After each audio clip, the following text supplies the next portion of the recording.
네, 안녕하십니까. 우리 전 세계의 애국 동포 여러분 반갑습니다. 우리 해외에 있는 우리 동포들 중에서도 우리 공화당을 지지하고 또 많은 후원을 하는 분들이 계십니다. 어저께는 특별한 커피를 또 보내오셔가지고 그 커피를 가지고 이제 또 우리 당원 가입을 하는데 제가 우리 테니스 모임을 하거든요. 그래서 거기에 이제 기증도 하면서 활용을 좀 하려고 합니다. 또 우리 전국에 우리 애국 동지들이 지금 또 현수막 추석을 앞두고 현수막 개첩 작업을 하는 등 또 수고를 많이 하고 있고, 또 강서 구청장 선거로 인해서 이명호 후보와 또 우리 공동선거대책위원장인 우리 서울시당의 박여구 위원장님, 또 변성군 조직국장이 또 많은 자원봉사자들과 함께 우리 공화당을 알리면서 이 여야 양당의 그 폐해 속에서 올바른 정치를 하려고 하는 우리 공화당을 홍보하는 데 열심히 앞장서고 있습니다. 또 많은 분들이 이제 국회에서 이재명 체포 결의안이 통과됐다고 잔치국수를 맛있게 먹는데, 사실 구속영장이 떨어져야죠. 또 병을 핑계로 또 증거인멸, 박근혜 대통령 같은 경우는 이제 보통 구속 사유가 증거인멸, 또 도피, 해외 도피, 또 사안의 중대성 이런 건데, 정말 현직 대통령임에도 불구하고 구속하고 또 구속 연장까지 하는 그러한 참 불의가 있었는데, 이재명의 경우도 이제 건강을 핑계로 또 구속영장이 발부될지 안 될지는 또 지켜봐야 되겠습니다. 그래서 더 맛있는 국수는 구속이 되어야 먹을 수 있고요. 그 다음에 더 맛있는 국수는 정말 종북 좌파 세력의 그 수계와 같은 문재인 구속이 또한 잔치국수의 댐이라고 할 수가 있겠습니다. 뿐만 아니라 궁극적으로는 정말 청렴결백하고 죄 없는 우리 박근혜 대통령을 여야 양당 정치 세력이 앞에서 탄핵하고, 또 그 촛불의 위세를 뒤엎고 검찰이 아주 억지 수사를 하고 또 여러 가지 조작해서 말씀드린 대로 구속하고 구속 연장까지 한, 그리고 또 재판부에서는 40여 년을 해서 4년 10개월을 옥중에서 참 침묵투쟁하시게 한 이 정말 초유의 내란 반역, 이 세력을 제압할 때 정말 우리 대한민국의 잔치가 이루어지리라고 봅니다. 종북 좌파 세력이 나쁜 것은 무엇보다도 위대한 역사를 망가뜨린다는 겁니다. 우리가 한강의 기적 하는데, 사실 한강의 기적을 시작한 것은 국부 이승만 박사고, 그걸 완성한 것은 바로 박정희 대통령 각하가 되겠습니다. 그리고 그 완성된 대한민국 그 한강의 기적의 완성은 바로 우리가 누리는 이 빛과 자유와 풍요를 북한 동포들에게도 누리게 하는 자유평화통일이 결국 3대 세습 정권, 이 북한 정권을 항복을 받아내고 또 제거하거나 또 정권 교체를 이뤄서 우리 자유민주주의 체제하에서 통일하는 그러한 완성이 진정한 잔치라고 볼 수가 있는데, 이러한 역사, 즉 국부 이승만 박사와 박정희 대통령 각하의 한강 기적의 역사와 또 장애의 통일로 이것을 완성하려고 했던 박근혜 대통령을 무고하게 탄핵한 이거야말로 우리 민족의 역사에 있어서나 세계사에 있어서 굉장히 중요한 사건 중에 하나고, 이거를 해결하기 위해서 우리 공화당이 창당이 되었고, 또 우리 조원진 대표님께서 창당 이후로 당대표로서 이 당을 이끌어 나가면서 정말 헌신하고 있는데, 정말 하늘의 지혜와 능력으로 우리 공화당을 발전시키고 또 우리 국민들에게 이 정의와 진실을 알려서 우리 국민들의 지지를 받고 내년 총선과 그리고 2027년 대선에 승리할 수 있는, 그래서 이러한 작업을 완성할 수 있는 그러한 일이 필요하고, 그러기 위해서는 우리 국민들의 전적인 지지와 도움이 필요합니다. 그리고 아시는 것처럼 사실 이재명의 비리는 정치 자금의 비리입니다. 모든 정치인들의 비리는 결국 정치 자금의 비리거든요. 심지어 이제 나라가 부강하니까 국가에서 선거 보조금 또 정당 지원금 이런 것까지 타먹으면서 여야 양당이 선거를 치르고 또 선거 보조금까지 받아가면서 함에도 불구하고 또 어떻게 해서든지 이제 국민을 속이고 또 매수하기 위해서 많은 정치 자금을 이렇게 부정부패에 관련되게 되는데 결국 대장동 비리의 핵심도 그 많은 돈이 어디로 갔겠습니까? 다 당대표 선거라든지 지난 총선이라든지 대선에 정치 자금으로 쓰여지게 된다는 겁니다. 여당도 마찬가지죠. 여당도 지금 각종 비리와 연련돼 있고 또 그런 과정에 특검을 했던 박영수 특검과 또 그와 함께했던 윤석열 정부까지도 여러 가지 부산의 LCT 비리라든지 이런 것들이 아직도 남아있는 것을 볼 수가 있습니다. 그래서 우리 공화당이 지금 창당 7년에 돌아가면서도 정말 자랑스러운 것은 일절 정치 자금에 대한 일체의 비리가 없이 바로 순수한 당원들의 후원금을 가지고 또 당비를 가지고 지금까지 운영해 오면서 또 여러 가지 선거를 우리가 치렀다는 사실입니다. 즉 이렇게 깨끗한 정치 자금으로 정치를 하기 때문에 우리는 올바른 정치를 할 수가 있는 것입니다. 그래서 더러운 정치 자금으로 정치를 하는 이 여야 양당 체제를 하루속히 개혁하는데 우리 국민들이 이렇게 올바른 정치를 하려고 하고 또 깨끗한 정치 자금을 활용하는 우리 공화당을 우리 국민들이 전폭적으로 지지해 주셔야 되는 겁니다. 정치 자금은 정당에 내면은 전혀 문제가 없습니다. 정치인 개인에게 후원금을 내기 때문에 그것이 이제 정치자금법 위반이 되고 부정부패가 되는 거 아니겠습니까? 그래서 정당에다가 특별 후원비 또 특별 당비 정당에 내고 그리고 정당에서 정당하게 사용되는 자금은 바로 깨끗한 정치 자금이 되겠고 그러한 자금을 통해서 또 올바른 정치를 할 수가 있게 되는 것입니다. 그래서 지난주부터 국부 이승만 박사와 이병철 삼성그룹의 회장의 관계를 제가 설명을 드리면서 이승만 박사가 정말 깨끗한 정치 자금으로 독립운동 당시부터 그랬죠. 독립자금을 가지고 독립운동을 했고 그리고 귀국해서 정치를 하면서도 바로 이러한 깨끗한 정치 자금을 가지고 깨끗하게 활용했기 때문에 미국의 신임을 받고 또 국민들의 신임을 받아서 놀라운 건국과 국익의 역사를 계속 이어갈 수가 있었습니다. 그래서 한강의 기적은 말씀드린 대로 국부 이승만 박사가 시작했고 박정희 대통령께서 완성했다고 볼 수 있는데 그 대표적인 한 신뢰가 바로 삼성의 이병철 회장이 되겠습니다. 지난 주간 말씀드린 것처럼 삼성은 일제시대 때는 이제 말씀드린 대로 별표국수, 국수 사업부터 시작했죠. 그러다가 또 양조장으로 또 성공했다가 또 일제에게 또 빼앗기고 그러다가 이제 해방 이후에 이승만 박사를 만나고 본격적인 이제 사업을 시작해서 삼성물산을 세워가지고 이제 뭐 건어물이라든지 식품이라든지 이런 것들을 이제 무역하면서 6.25 당시에 삼성물산이 재계 제 7위 정도였습니다. 그러니까 놀라운 성장을 이뤘죠. 재계 한 7위 정도.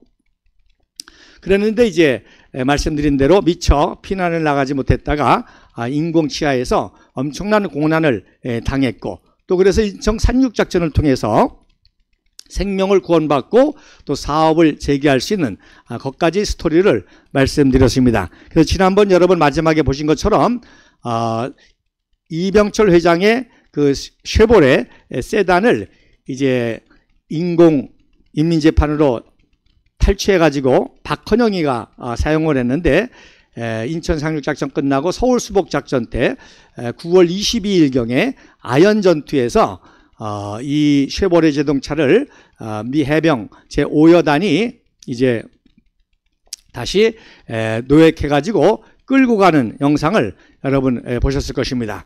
자, 그래서 오늘은 그 다음부터 이야기를 진행해 보도록 하는데, 자, 한번 사진을 보시면, 여러분 첫 번째 사진에 보시면 이게 1951년 1월 11일 부산 이제 피난을 갔죠. 중공군 기습으로 피난을 가서 거기서 삼성물산 이제 처음으로 주식회사를 설립했을 때 그런 모습입니다. 그래서 오른쪽에 주식회사의 그 임원들과 직원들이 촬영을 했는데, 맨 왼쪽에 빨간 표시를 제가 했죠. 이병철 사장의 모습이고, 왼쪽은 이제 가족들과 아마 부산 사택 앞에서 촬영한 것 같은데 가족들의 모습이 보입니다. 왼쪽에서 두 번째 이병철 사장이 있고요. 그 뒤에 그러니까 구입할 수복을 하고 약 4개월 됐죠. 근데 4개월 만에 얼마나 이 전시에 삼성물산 주식회사로 성공을 했는지, 뒤에 세단이 보이죠. 쉐보레 세단이 보입니다. 그래서 새롭게 세단을 구입할 정도로 엄청난 4개월 만에 전쟁 특수를 보고 막대한 자금을 확보하게 되니까 이제 본격적으로 이병철 사장이 이제 제조업에 도전합니다. 물론 일제시대 때 국수라든지 양조장도 제조업이긴 하지만 그거는 뭐 간해수공업과 같은 그런 거고, 본격적으로 기계를 가지고 기계를 도입해서 기계를 운영해서 하는 이 제조업에 이제 도전을 하게 됩니다. 자, 그 다음 사진에 보면, 그래서 전쟁 중에 이제 제조업에 도전을 하게 되는데, 1951년 일본 출장 때의 모습입니다. 어떤 제조업을 하기 위해서 시장 조사를 하기 위해서 일본을 방문했을 때인데, 왼쪽 사진이 바로 지금의 아마타시 그 열해라고 그러죠. 아마타시 해변에서 찍은 사진으로 그렇게 추정합니다. 그 요코하마 그 유명한 항구 도시죠. 요코하마 밑에 그리고 가마쿠라, 이승만 박사가 YMC 학감으로 있다가 이제 미국으로 망명당할 때 들렸던 도시가 가마쿠라인데, 그 가마쿠라 밑에 야마타시의 해변에서 촬영한 사진이고, 오른쪽은 이제 1952년도 부산 사범부속초등학교의 이건희 10살 때 같이 찍은 사진입니다. 즉 굉장히 이때 그 사업이 번창했기 때문에 남아있는 사진도 많이 있습니다. 이제 그만큼 이제 여러 가지 경제적으로 부흥하고 했기 때문에 여러 가지 사진들이 많이 남아 있습니다. 자, 그래서 말씀드린 대로 이제 전용순 독립운동 때 비밀 독립운동 자금을 이제 모금해 가지고 이승만 박사에게 전달했던 전용순, 그리고 해방 후에는 상공회의소 부회도, 회도 즉 사장은 민규식이었거든요. 민규식은 그 민영이 대감의 아들로 당대의 최대 재벌 중에 하나였습니다만은 이제 사업적인 은사가 없으니까 이제 형식적인 이제 회도고, 실질적인 부회도로 상공회의소와 무역협회라든지 이런 걸 운영하고, 또 미 군정청의 경제고문으로 활약한 그 당시 재계의 그야말로 최고의 인물이 전용순인데, 역시 이 전용순을 이제 아버지 박찬우 옹을 통해서 알게 되면서 전용순과 이병철 회장이 아주 사업적으로 굉장히 긴밀한 관계를 맺게 됩니다. 그래서 이제 전용순과 이병철이 이제 상의를 하게 되죠.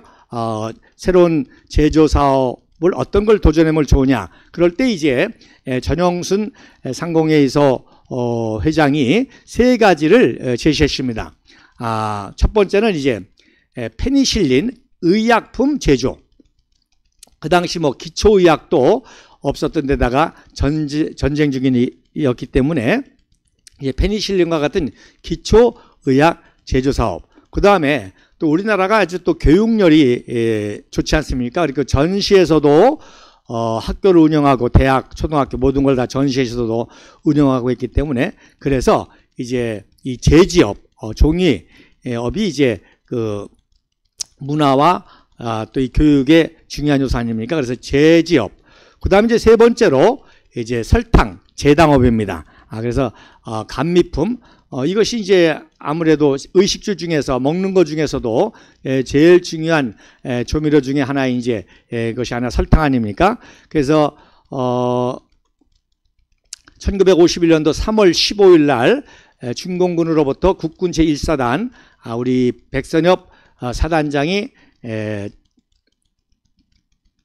수복했을 때 메가더 원수가 직접 방문하죠. 직접 방문해가지고 메가더 원수가 백선엽 사단장에게 뭐 필요한 게 없느냐, 특별히 보급 같은 거 필요한 거 없느냐. 그랬더니 그때 백선엽 준장이 원한 게 뭐예요? 바로 감미품 설탕이었습니다. 사탕, 설탕 종류. 그 정도로 이제 그 당시에 굉장히 필요한 거였기 때문에 제당업. 그래서 이 세 가지를 놓고 이제 시장 조사를 일본으로 갔던 겁니다. 그래서 일본에 가서 조사를 해보니까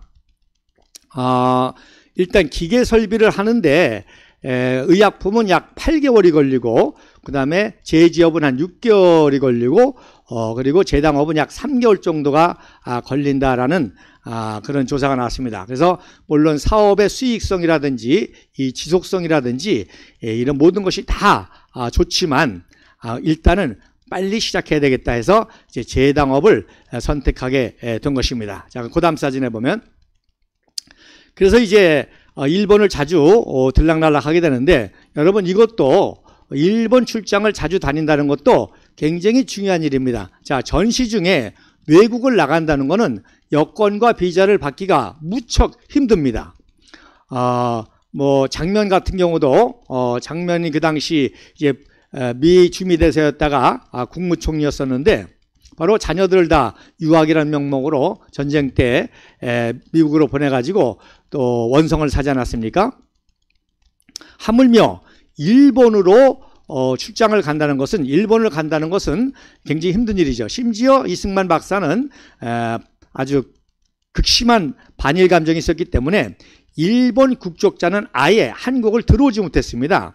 일본의 국적자는 조선인이라 할지라도 일본의 국적자는 한국에 들어올 수 없도록 아예 법으로 그렇게 만들어놨기 때문에 그래서 많은 사람들이 오해를 하죠. 영친왕의 입국을 방해했다. 영친왕이 일본 국적을 가졌는데 어떻게 들어와요?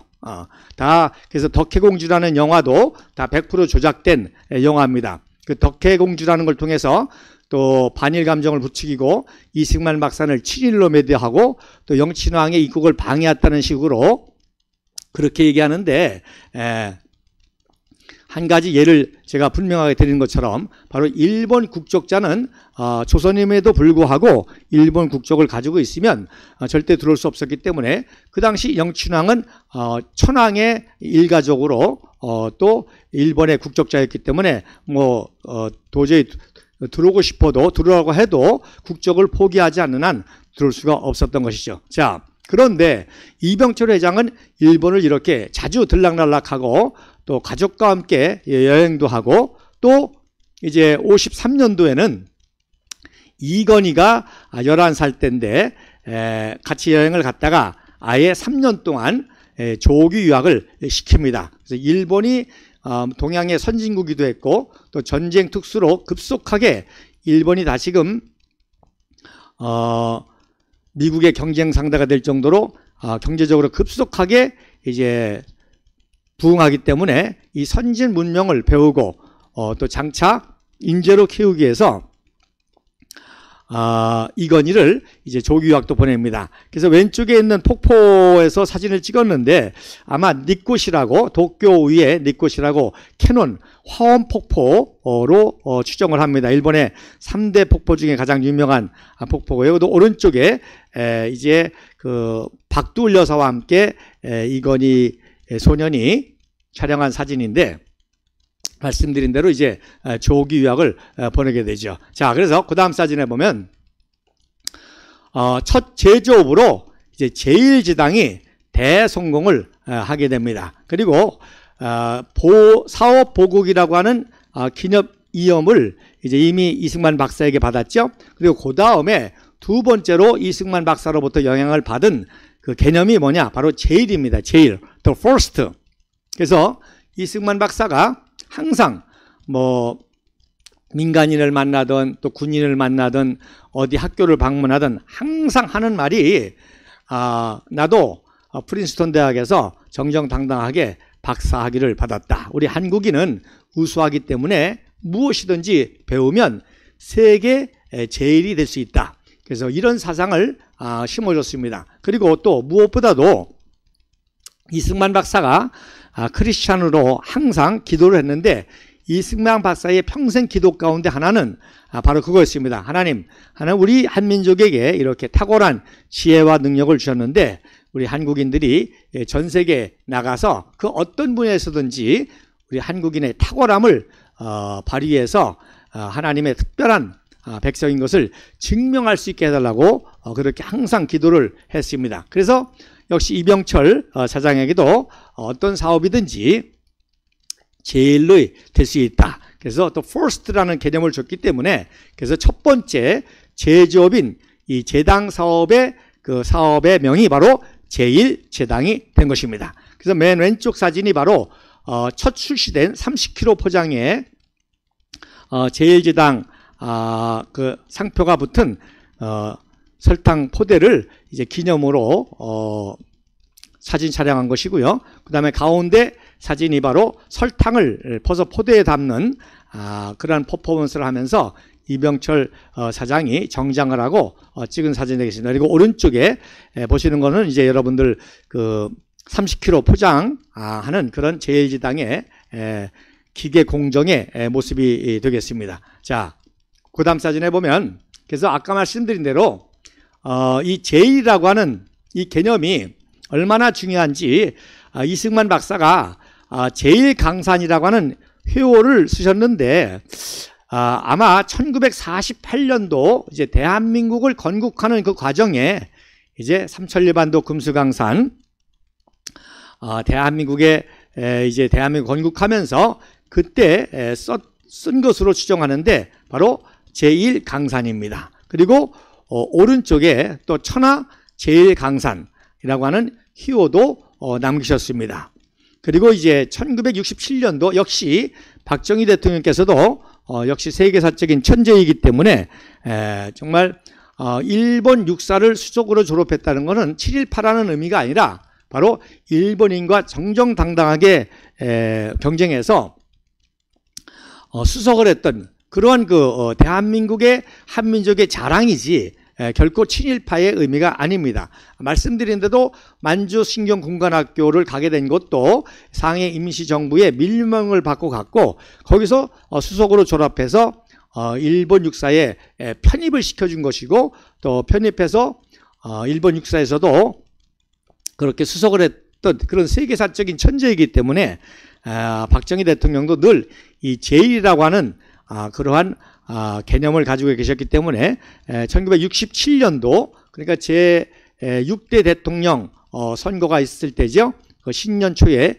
제1강산이라고 하는 그런 회호를 쓰셨습니다. 즉 이분들의 목표는 다른 거 아니에요. 바로 어떻게 하면 우리 대한민국과 우리 한민족을 세계 제1의 나라와 민족으로 만들 것인가 라는 것이 이렇게 모토에 숨어 있는 것이죠. 그래서 이 제1의 영향을 받은 이병철 회장도 1981년도에 바로 새로운 삼성 기업의 모토로 인재 제일이라고 하는 그런 희호를 이제 남기시게 됩니다. 자, 그 다음 사진 한번 보시죠.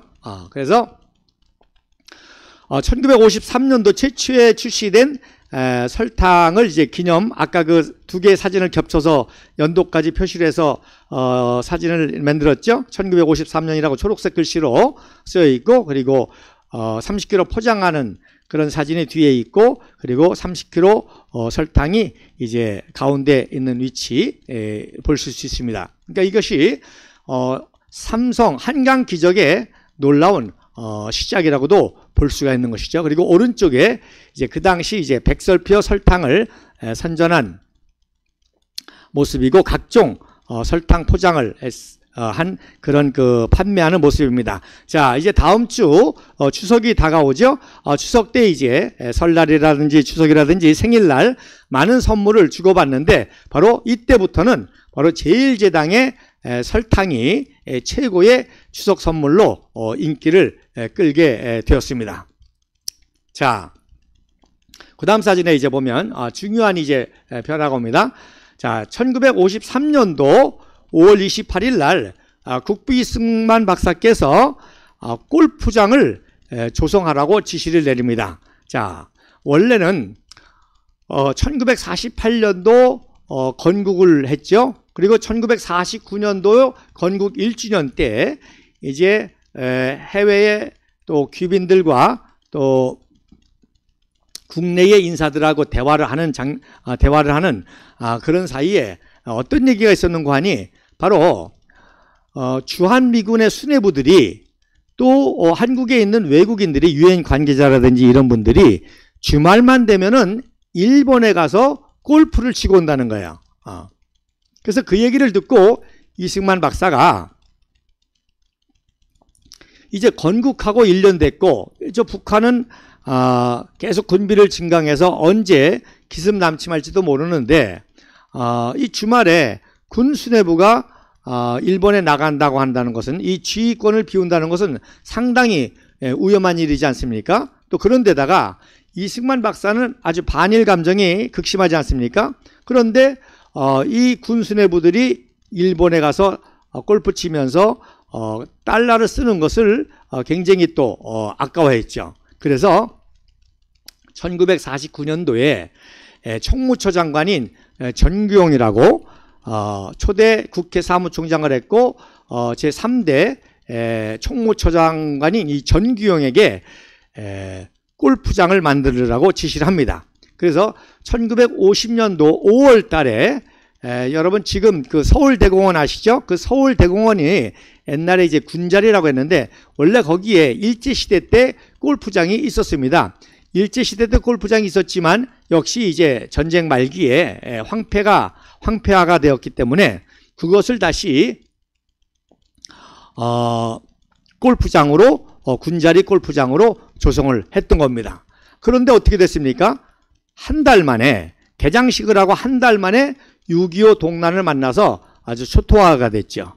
그리고 3년 동안 전쟁 기간 동안 방치를 하니까 거기에 피난민들이 골프장에 움막을 짓고 또 거기다가 논도 만들고 밭도 만들고 그렇게 황폐화됐던 것을 이제 53년도에 이제 휴전 바로 직전이죠. 골프장을 조성하게 됩니다. 왜? 마찬가지 이유죠. 이제 휴전을 하게 되면은 이제 유엔과 또 미국과 자유우방에서 엄청나게 이제 그 경제계 인사들이 또 문화계 인사들이 교육계 인사들이 또 그리고 대한민국의 이제 국군의 증강으로 해서 각종 이제 군부 인사들이 대거로 쏟아져 들어올 테니까 또 그때 와가지고 일본으로 골프 치러 가면 안 되잖아요. 그래서 그러한 이유로 해서 이제 초대 외자청장이라고 이순용에게 임명을 해서 군자리에다가 이제 골프장을 조성하게 됩니다. 이 이순용은 굉장히 이승만 박사를 이해하는데 굉장히 중요한 인물인데 어쨌든 가장 신이 많은 인물이기 때문에 외자청장을 맡겼어요. 외자청장이 지금은 이제 조달청인데 그 당시 외국에 오는 모든 물자를 관리하고 또 구매하고 하는 것이기 때문에 정말 요직 중에 요직이죠. 국무총리나 내무부 장관이나 재무부 장관보다도 더 중요한 직책이 바로 이 외국의 원조 물자, 엄청난 원조 물자를 또 그 자금을 관리하는 자리이기 때문에 정말 가장 신이 많은 청년결백한 이순용을 임명해서 이제 골프장을 조성하게 됩니다.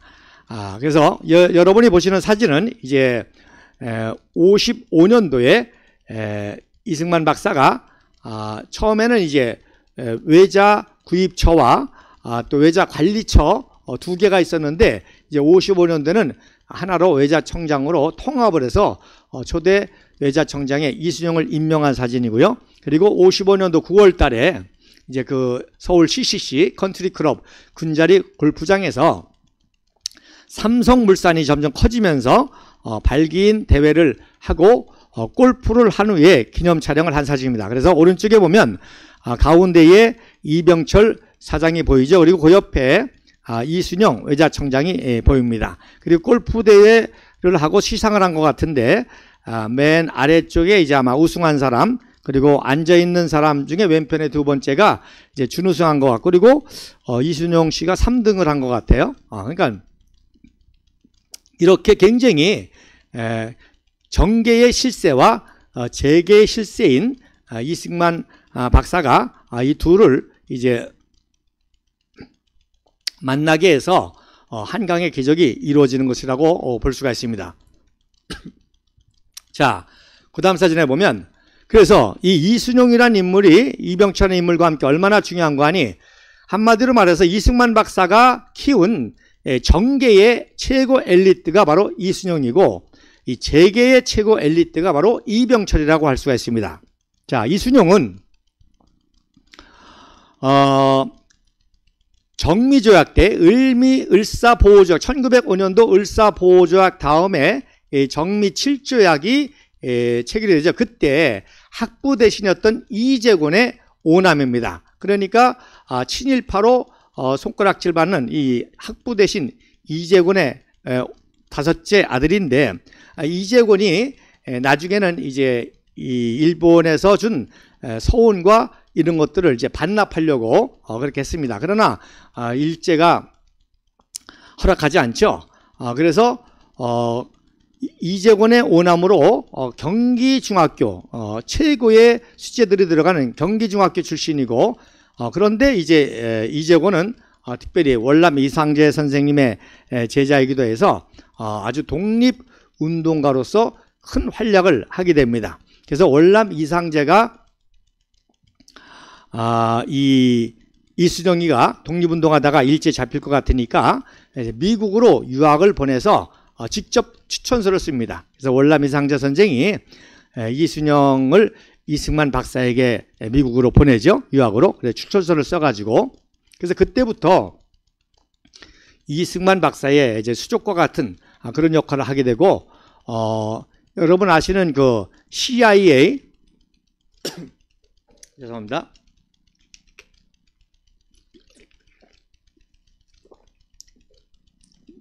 CIA 전신이 OSS라는 기관인데, 이승만 박사가 40세 때에 바로 이순용이가 40세 때 바로 OSS 대원으로 입대를 시킵니다. 그래서 하사로 입대를 해서 그야말로 비밀 이런 그 요원으로 큰 활약을 하게 되죠.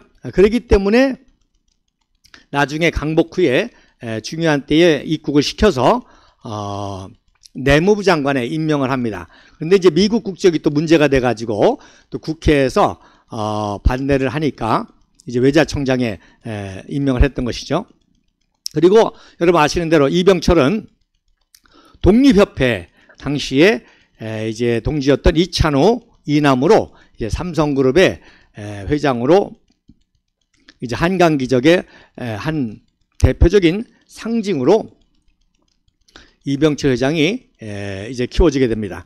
그래서 말씀드린 대로 이 이순용 외자청장이 최초로 군자리 골프장을 만들었기 때문에 이제 나중에 박정희 대통령 때에 이제 군자리의 골프장이 이제 어린이 대용으로 바뀌면서 이전을 하게 되죠. 그래서 그 이전된 골프장에 이제 초대 이사장, 서울 컨트리 클럽 초대 이사장 이순용 선생의 상을, 이렇게 흉상을 건립하게 되었습니다.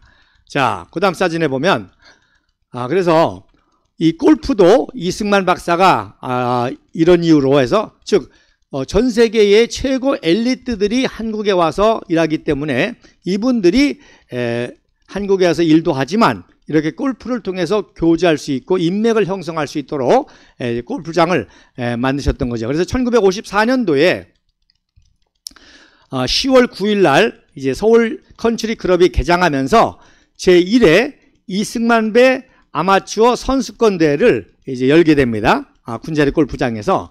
그때 누가 우승을 하게 되느냐면 유솜이라고 그러죠.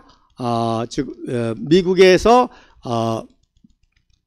대한민국의 그 군사 원조를 하는 그런 단체인데, 유솜의 회원인 맷지거라는 군인이 1등을 하게 되고 우리 한국의 이제 프로골퍼 김웅조가 2위를 하게 됩니다. 그리고 우드 박사라고 이분이 바로 경제원조처의 이제 장관급 인사로 한국에 와서 미국의 모든 원조를 관리하고 조정하고 하는 이런 역할을 하는 분이 이제 우주 박사인데 이분도 이제 대회에 참석해서 이제 8강을 하게 됩니다. 그리고 이제 그 유명한 전용순도 참가해서 16강에 오르게 되고요. 그 다음에 이제 이순용 외자청장은 예선에서 탈락한 그런 일이 있었습니다. 그래서 왼쪽에 보면 그 왼쪽이 그 제1회 대회 때 이순용이 아주 스코틀랜드식의 이제 멋진 골프 모자를 쓰고 그리고 우드 박사와 이제 대화하는 그런 모습이 됩니다. 그리고 이제 오른쪽에 2위를 한 김웅조에게 이제 트로피를 이승만 박사가 친히 주고 또 가운데에 이제 이순용 의자청장이 이제 배석한 그런 모습인데 여러분 이 이승만 박사도 첫 대회에 직접 참관하시고 2등을 해서 또 무척 아쉬워했습니다. 항상 제일이 되기를 원했기 때문에 이승만 박사가 참 굉장히 아쉬워해서 좀 언짢은 표정으로 시상을 하는 그런 모습이 되겠습니다. 여러분 이 우주 박사는 참 이승만 박사가 이렇게 한강의 기적을 이룰 수 있었던 것, 위대한 건국과 구국과 호국의 역사를 이룰 수 있었던 것은 정말 놀랄만한 국제적인 인맥이 있었기 때문에 이런 분들이 실질적인 도움을 줘서 그런 일을 쓸 수 있는데 이 우드 박사, 즉 초대 미국에서 오는 모든 원조를 관리하는 이 우드 박사가 바로 프린스턴 대학교 동문입니다. 또 뿐만 아니라 이 우드 박사의 아버지는 남아프리카 공화국 선교사였어요. 그래서 남아프리카 선교지에서 태어났습니다. 그렇기 때문에 선교사로서 조선 선교사들과 이승만 박사를 키운 이런 선교사들과 많이 알았기 때문에 이미 미국에서 독립운동할 당시부터도 우주 박사와 이승만 박사는 아주 친밀했고요. 그리고 또 무엇보다도 2차 세계대전이 일어나니까 말씀드린 대로 이제 OSS 전신은 COI였죠. 최초의 미국의 정보기관. 거기에 역시 이 탁월한 여러 가지 능력을 가진 이 우드 박사가 육군 대령으로 정보 장교로 임명을 받아서 정보 요원을 활약하게 됩니다. 여러분 아시는 것처럼 역시 이승만 박사도 COI의 고문으로서 활약을 하지 않습니까? 그러니까 태평양 전쟁 당시에서도 이렇게 아주 친밀했기 때문에 바로 53년도 휴전한 이후에 미국에서 가장 이승만 박사와 의사소통이 잘 이루어지는 우드 박사를 파견해서 이런 일을 할 수가 있었던 것입니다. 자, 그 다음 사진에 보면 자, 제2회 대회 때입니다. 자, 55년도에 제2회 대회가 있었는데 그거보다 먼저 55년도 7월 27일 날 이제 뭐 각종 골프 대항이 있었겠죠. 그런데 바로 제1제당 이병철 회장이 역시 이제 골프를 같이 하면서 또 제1제당이 어느 정도 그 당시에 성공했는지 위상을 보여주는 것 중에 하나인데 바로 이 골프 대항 시합에 이제 은으로 만든 주전자를 이 제1제당 이름으로 상품을 출시한 겁니다. 그래서 왼쪽에 보면 상이라고 써 있고 골프 대항 대회 그리고 1955년 7월 27일 한모르 제1제당이라고 해서 은제 주전자의 모습이 보입니다. 그리고 이제 10월 달에 이제 제2회 이승만 박사 대통령배 골프대회가 있었는데 이때는 드디어 1년 만에 김웅조가 1위를 하고 유섬의 맷지거가 2위를 하게 됩니다. 그래서 역시 이순용도 이승만 박사의 이런 유지를 잘 받았기 때문에 어떻게 해서든지 제2회 대회 때는 김웅조를 1위 시키기 위해서 아주 그 합숙훈련을 시키고요. 그리고 시합 전날 몇 주 전까지는 아주 데리고 살았습니다. 부부관계도 가지면 안 된다 해가지고 그렇게 해서 결국에는 이제 1등을 한 모습입니다. 그래서 이때 여러분 이승만 박사 표정을 보시면 굉장히 밝은 표정을 지시죠. 그래서 작년에는 2위 시상을 했는데 이제 1위 시상을 하면서 아주 만족한 모습을 보이면서 이때 한 유명한 말씀이 바로 그거죠. 한민족은 무엇이든지 세계 제1위를 할 수 있다. 이제 자존심을 회복했다. 이렇게 이제 말씀을 하시게 됩니다. 자, 그 다음에 자, 이제 제1제당이 이렇게 엄청난 성공을 하게 되니까 이제 이병철 사장이 보다 더 큰 규모의 사업을 구상하게 됩니다.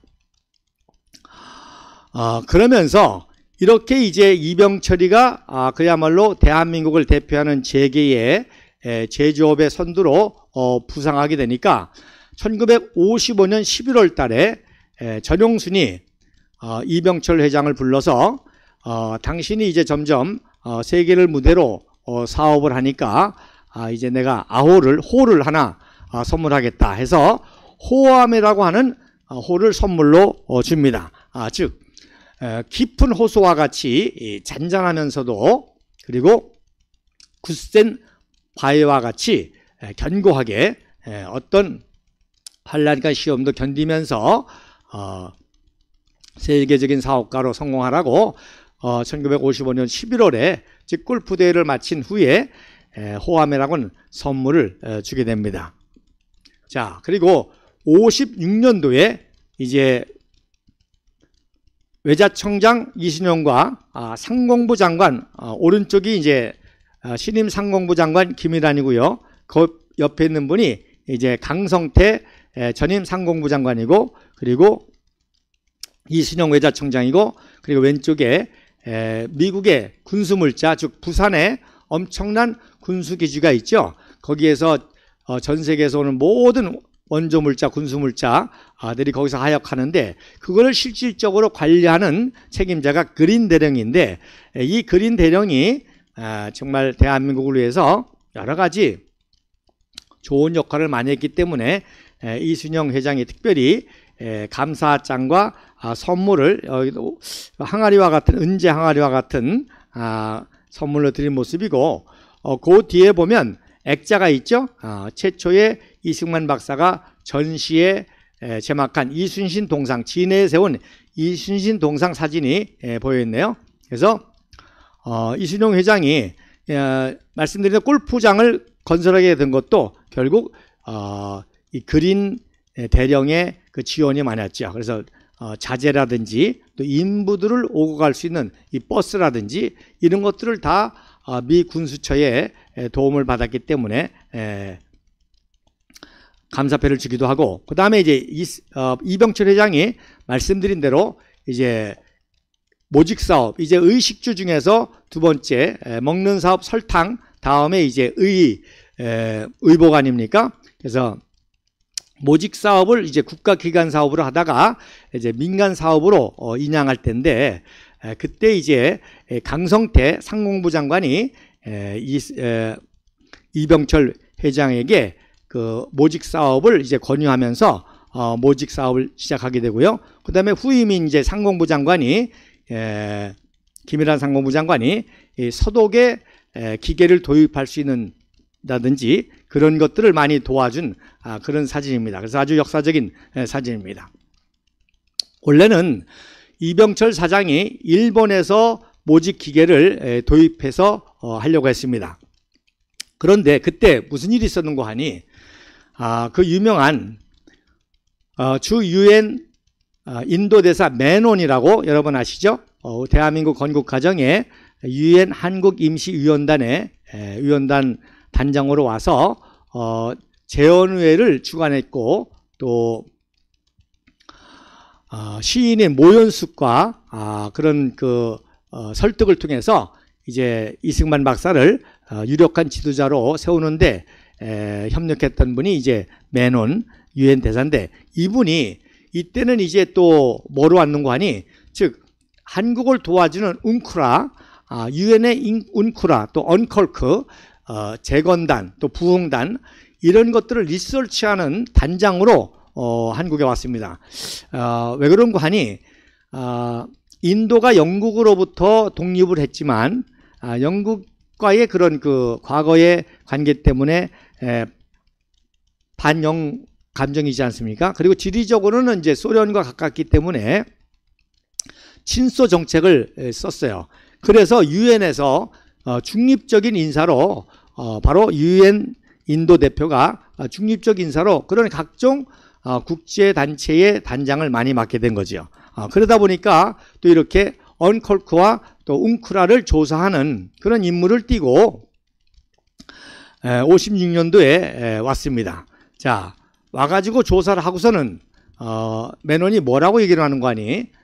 참 한국이 참 이 전쟁 이후에 폐허에서 다시금 경제 재건하고 부흥하는 거는 쓰레기통에 장미꽃이 피는 것과 같다. 또 이런 말을 했어요. 또 그런데다가 영국의 런던 데일리지의 그 기자도 그런 비슷한 기사를 썼습니다. 이 전쟁의 폐허에서 한국이 경제 부흥을 일으키는 것은 쓰레기통에서 장미꽃을 피우는 것 같다. 그러니 이승만 박사가 얼마나 자존심이 상하겠어요. 그래서 이승만 박사가 이제 내각 회의를 하면서 이런 말씀하십니다. 자, 지금 서독에서는 라인강의 기적이 일어나고 있다고 하는데 우리는 한번 한강의 기적을 일으켜보자 해서 서독과의 경제협력 교류를 이제 시작하게 됩니다. 그래서 여러분 제가 몇 번 말씀드린 대로 최초의 서독 유학생으로 백영훈을 선발해서 보내게 되죠. 뿐만 아니라 이렇게 서독과 교류를 시작하면서 바로 이병철 회장이 일본에서 모직 기계를 들여오려는 것을 이제 김일한 상공부 장관이 이제 서독 스핀 바우사를 연결시켜서 서독의 기구를 도입하게 됩니다. 그리고 또 약 60만 불이나 되는 엄청난 외자도 이제 정부에서 또 주선해 가지고 이루어지게 되죠. 그래서 강성태 상공부 장관은 모직 사업을 이제 시작하게 한 은인이 되었고 또 상공부 장관 김일한 상공부 장관은 이제 모직 사업을 성공할 수 있게 실질적으로 도움을 준 분이 되겠습니다. 그래서 이때 최초의 한강 기적이 일어나게 되는데 자, 서독에서 이 스핀 바우사의 기계를 도입하면서 이 기계를 설치하는데 그 서독의 전문가가 60명의 전문 기술자를 모아야 기계를 설치할 수 있다 이렇게 얘기를 했거든요. 그런데 이병철 회장이 4명을 가지고 그것도 6개월을 단축해서 오른쪽에 보이는 이 기계를 설치를 완성한 겁니다. 그러니까 라인강의 기적을 일으켰다고 하는 서독의 이 전문가가 깜짝 놀랐죠. 서독의 라인강의 기적은 될 게 아니듯이 바로 60명의 전문 기자가 필요하다는데 4명의 기술자를 가지고 그것도 6개월을 단축해서 기계 설비를 설치를 완공했다고 하니까 이때 그야말로 라인강의 기적을 배운 최초의 한강 기적이 상징이 바로 이승만 박사가 키운 이병철 사장이 바로 제1모직을 통해서 완성을 하게 된 것입니다. 자, 그래서 그 다음 사진에 보면 1957년 10월 24일 날 그래서 대구에서 국부 이승만 박사가 최초로 민간기업 이승만 박사야 워낙 국가지 지도자이기 때문에 뭐 화천댐 발전소를 준공한다든지 또 당연히 발전소를 준공한다든지 그런 국가기관 사업만 방문해도 바쁘신데 이렇게 최초의 1957년 10월 24일 날 바로 대구 한강 기적의 상징인 제1모직을 방문하게 된 겁니다. 그래서 1948년 초에 이제 이화장에서 사업보국이라는 기업 이념을 이병철 사장에게 하사하고 10년 만에 국산 양복지인 골덴텍스를 상생하는 제1모직 그래서 최초의 민간기업 공장을 시설하는 모습입니다. 그래서 오른쪽에 보면 제1모직이라고 양 2마리가 있죠. 그래서 왼쪽 양에는 제1, 오른쪽에는 이제 모직, 그리고 양복지는 골덴텍스.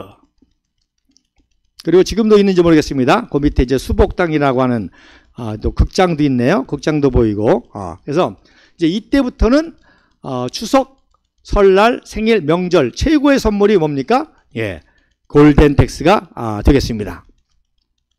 그리고 왼쪽에 이제 이승만 박사가 아이젠하워 대통령이 선물한 그 세단을 타고 내리는 그런 모습입니다. 그래서 언제 또 시간이 되면 이 세단 이야기를 좀 하고 싶은데 오늘 좀 하겠습니다. 여러분 아시는 그 롤스로이스 아시죠? 영국의 가장 유명한 롤스로이스는 아주 굉장히 최고급 그 승용차로 아무한테나 안 판다고 하는 그런 차인데 아이젠하워가 나토 유럽 사령관에 있으면서 이 롤스로이스 차를 구입하려고 그랬습니다. 그래서 전화를 거니까 롤스로이스사가 어느 정도 참 배짱 있는 거 하니 전화로 하지 말고 직접 매장에 와서 봐라. 그리고 또 뭐라 그런 거 하니 우리는 구입자의 뭐 여러 가지 여건을 살피는데 귀족에게만 판매한다. 당신은 육군 원수이긴 하지만 귀족이 아니기 때문에 안 판다. 그렇게 했습니다. 그래서 아이젠하워가 수치를 당했죠. 그러다가 이승만 박사가 1952년도 아이젠하워 당선자가 한국을 방문하니까 아이젠하워 이 당선자를 모시려고 참 이승만 박사가 참 대단한 사람입니다. 그 롤스로이스를 나토 회장 때, 나토 그 사령관 때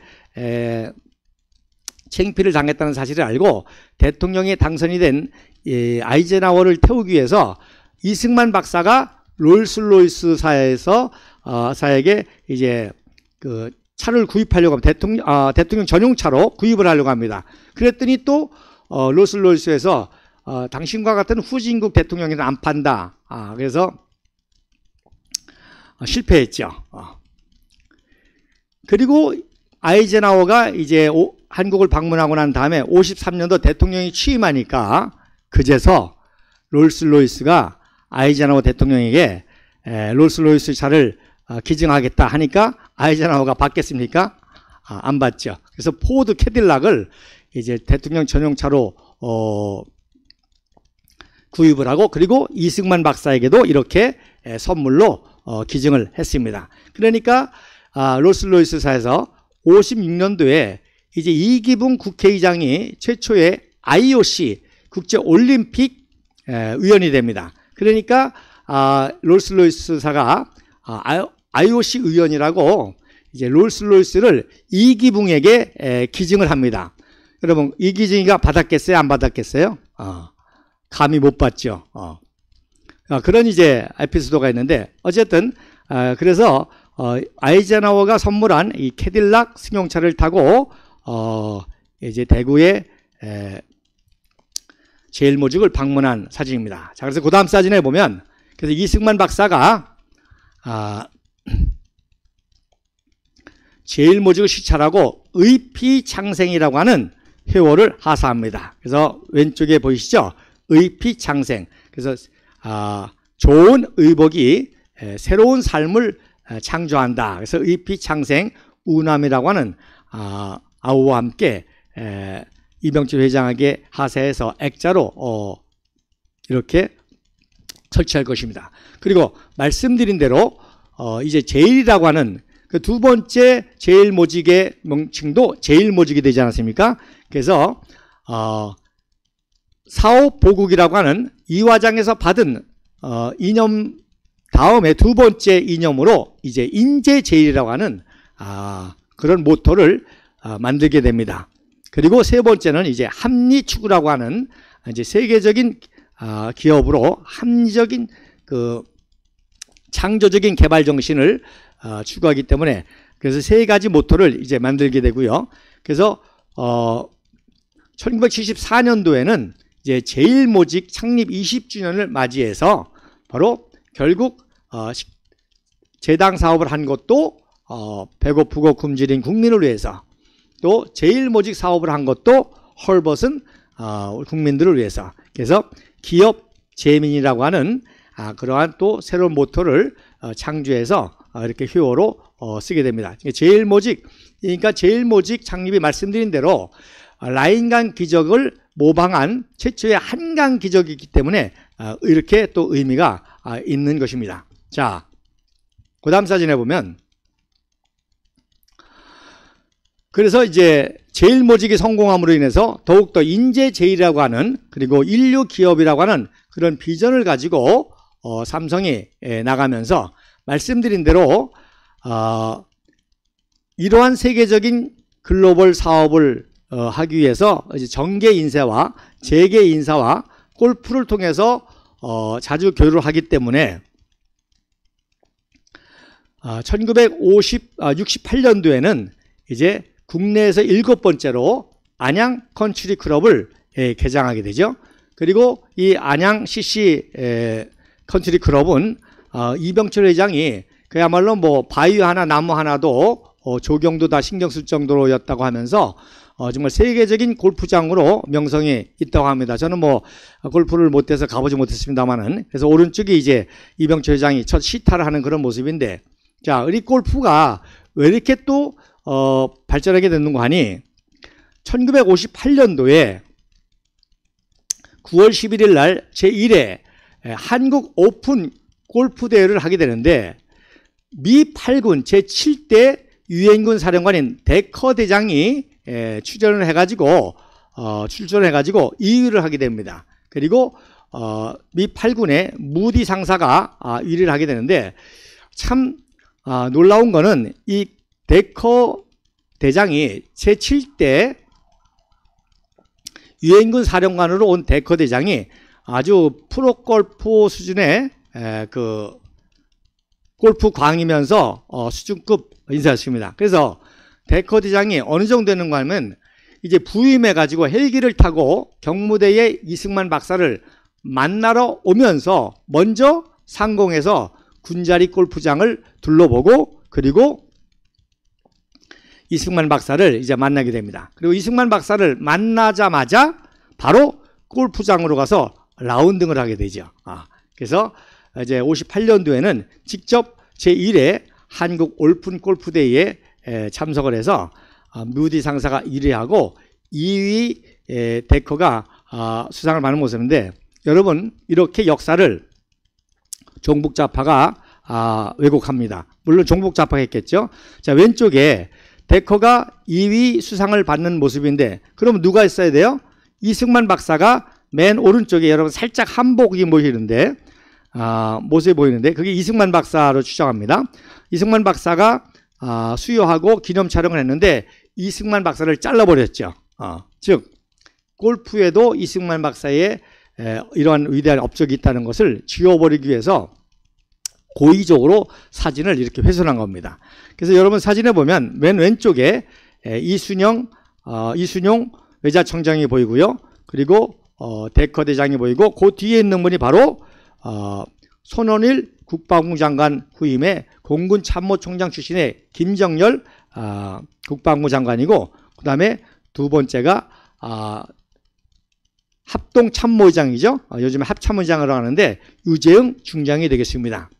그래서 이승만 박사가 해군 강성을 위해서 손원일 그 제독을 국방부 장관을 세웠고 그 다음에 이제 공군 증강을 위해서 김정열 국무참모총장을 세운 겁니다. 그리고 유재흥 물론 그 당시에 육군 대장이 백선엽, 정일권 또 이영근이 있었음에도 불구하고 육군 중장이면서 유재흥을 세운 거는 바로 탁월한 영어 실력과 또 골프를 잘하거든요. 그래서 이러한 외국의 인사들과 골프 교수를 통해서 국제적인 활약을 해야 되기 때문에 그래서 김정열 국방부 장관과 유재흥 합참의장을 임명해서 이제 골프를 통해서 이런 국제 외교 또 군사 업무 이런 것들을 원활하게 할 수가 있었던 것입니다. 자, 마지막 사진까지 설명을 하고 또 다음에 또 계속 이어가도록 하겠습니다. 한마디로 말해서 국부 이승만 박사는 모든 면에 글로벌 스탠다드를 대한민국에 전공한 것입니다. 골프가 됐든 학문이 됐든 경제가 됐든. 그래서 58년도 10월 달에는 이제 제5회 대통령배 골프대회가 있었죠. 여기에는 이제 바로 전달에서는 2위를 했는데 데커 대장이 우승을 하고 무디 상사가 2위를 하게 됩니다. 그래서 왼쪽 사진이 데커 대장이 1위 우승배를 놓고 기념 촬영한 것이고요. 자, 데커 대장이 부임하자마자 곧바로 일본에서 근무하고 있는 무디 상사를 부릅니다. 무디 상사가 바로 전 고등학교 미국 전역의 고등학교 골프 우승자 출신으로 또 육군에서도 이제 골프로 각종 골프장을 이렇게 관리했던 그런 사람인데, 그러니까 두 번째 사진 재밌죠? 골프채 위에 청조기를 달아놨습니다. 그런데 이 무디가 마침 일본에 근무하고 있으니까 곧바로 주한미군에 배속시켜서 바로 대한민국의 골프를 세계화 시키게 됩니다. 그래서 58년도에 2위를 하게 되고요. 이제 1967년도에 무디 상사는 전역을 하고 1969년입니다. 죄송합니다. 날짜를 제가 오탈했는데 1969년도에 그 유명한 US 오픈 챔피언십에 우승을 하게 됩니다. 즉 이렇게 골프도 이미 이승만 박사가 글로벌 스탠다드로 세계적인 기초를 낳았다고 하는 사실입니다. 자, 그 다음에 계속 이어서 다음 시간을 이어도록 하겠습니다. 우리 공화당 올바른 정치로 해서 깨끗한 정치자금 시청하시는 많은 애국 지사들이 우리 당에 후원해 주시기를 다시금 간절히 열망하면서 이상 방송을 마치도록 하겠습니다. 감사합니다.